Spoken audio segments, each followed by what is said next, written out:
Принятие очередной одиозной резолюции Совета Европы вызывает лишь разочарование и сожаление. Вновь приходится констатировать, что принимаемые Советом Европы документы носят крайне необъективный и политизированный характер.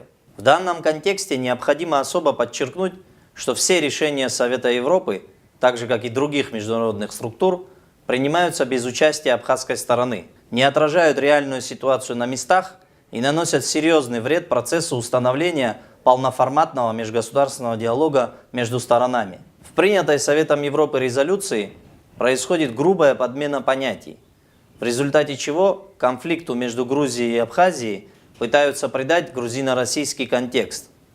Подобная интерпретация событий абсолютно неприемлема.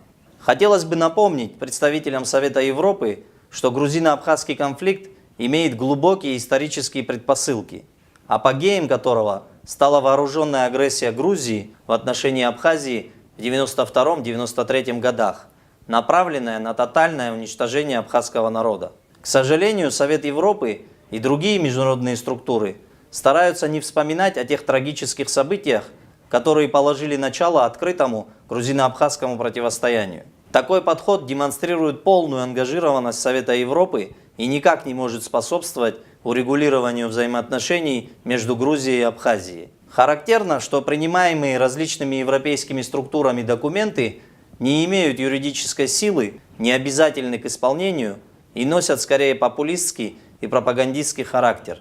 Что касается так называемых мирных инициатив Грузии под названием «Шаг на пути к лучшему будущему», то их также можно расценивать в качестве очередного популистского хода грузинской стороны для того, чтобы произвести впечатление на западных партнеров Грузии.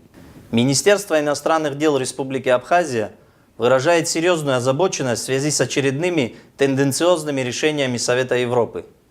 Абхазская сторона также настаивает на необходимости участия ее представителей на всех международных площадках, где рассматриваются вопросы, затрагивающие интересы Республики Абхазия.